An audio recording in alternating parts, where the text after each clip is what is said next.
Derbi kroga je bil na sporedu v Velenju, tokrat je Rudar doma pričakal ekipo Nove Gorice. To je bil še 6. medsebojni dvoboj v letošnji sezoni. Videli smo 2 zmagi Goričanov, 1 zmago Velenjčanov in tudi 2 remija, 2 tekmi tudi v polfinalu pokala, zmagala pa je takrat Gorica. To je že prva akcija tekme, poskus od daleč, Podlogar nekoliko mimo gola, potem priložnost za goste. Meril je Berardovko točno vratarja Radana.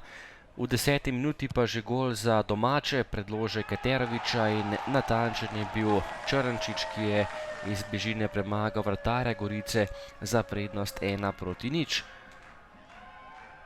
Lepa žoga Eterovića, na koncu pa Črnčič z nekaj metrov v mrežo Goričanov.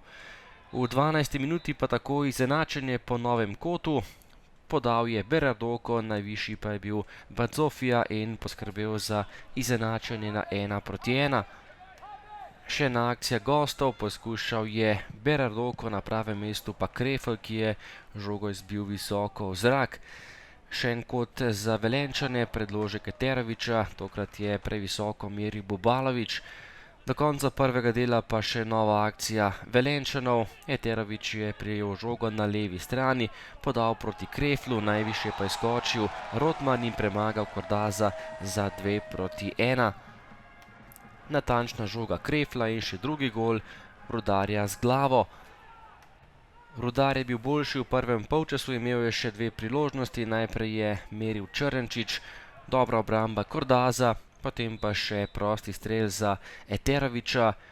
Poskušal je prek živega zidu, žoga pa je na koncu končala samo v kotu za Rudar. Drugi polčas je s priložnostjo odprla Gorica, priložnost za Kodo, ki je streljal z desne, ampak bil nekoliko premalo natančen.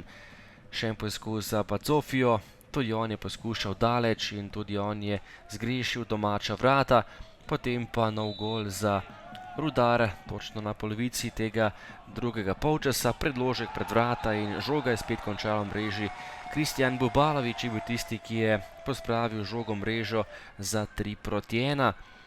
Lepa žoga Eterovića, Bubalović pa je bil najspretnejši in žogo zgolj potisnil v mrežo. Kot naslednji je za Goričane poskušal Favali, to je bila podaja pred vrata, na pravem mestu Radan, ki je žogo uspel izbiti.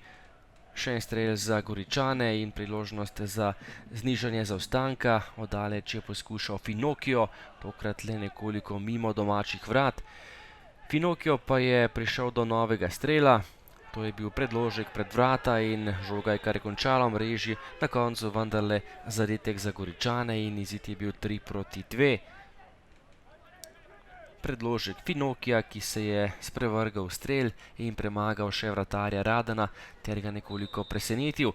Prosti strel za Kodo, ki je meril nekoliko premalo močno, na pravem mestu Radan, potem pa še ob koncu nekaj prerivanja.